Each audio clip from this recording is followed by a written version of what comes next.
হচ্ছে, যারা পরিবেশে মঙ্গলবার শেষ হয়েছে সনাতন ধর্মাবলম্বীদের সবচেয়ে বড় ধর্মীয় উৎসব শারদীয় দুর্গাপূজা। এর আগে পূজা উদযাপনের বিভিন্ন আনুষ্ঠানিকতা সম্পন্ন করার জন্য পূজা মণ্ডপগুলোতে ছিল ভক্ত অনুরাগীদের ভিড়। আনন্দ উল্লাসে মেতে উঠেছিল শিশু কিশোরেরা।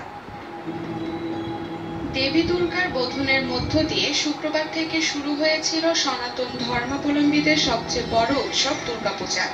মণ্ডপে মণ্ডপে বেলপাতার অর্ঘ্য, উলুধ্বনি ও চণ্ডী পাঠের মাধ্যমে শুরু হয় পূজার আনুষ্ঠানিকতা। প্রতিটি মণ্ডপেই ছিল ভক্তদের উপচে পড়া ভিড়। আনন্দ উল্লাসের পাশাপাশি দেশ জাতির শান্তি ও সমৃদ্ধির জন্য ছিল মায়ের কাছে ভক্তদের প্রার্থনা। প্রথমে আমি অঞ্জলি দিয়েছি, সপ্তমী পূজা, অষ্টমী পূজা, নবমী পূজা অঞ্জলি দিয়েছি।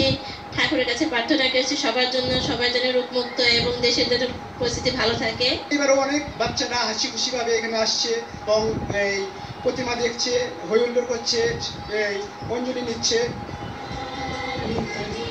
দুর্গোৎসবের আনন্দে সবচেয়ে বেশি মেতে উঠেছিল শিশু কিশোরেরা।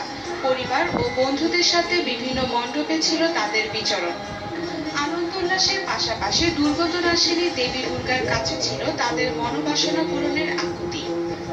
মার সাথে এসে অনেক মজা করছি, আমরা সবাই নাচানাচি করছি। আমি অনেকগুলো প্রতিমা দেখেছি এবং অঞ্জলি দিয়েছি। অনেকগুলো মণ্ডপে গিয়েছি, অনেকগুলো প্রতিমা দেখেছি, আমার অনেক ভালো লাগছে। ঠাকুর দেখতে এসেছি, আমি খুব মজা করেছি। বৈদিক মন্ত্র উচ্চারণ আর চোখের জলে দেবী দুর্গাকে বিসর্জন জানানোর মধ্য দিয়ে মঙ্গলবার উৎসবমুখর পরিবেশে শেষ হয়েছে শারদীয় দুর্গোৎসব। এবছর দেবী দুর্গা ঘটকে চড়ে এসেছেন, চলেও গেছেন ঘটকে করে। সুস্মিতা সেন, মুক্ত খবর, 21 টেলিভিশন, ঢাকা।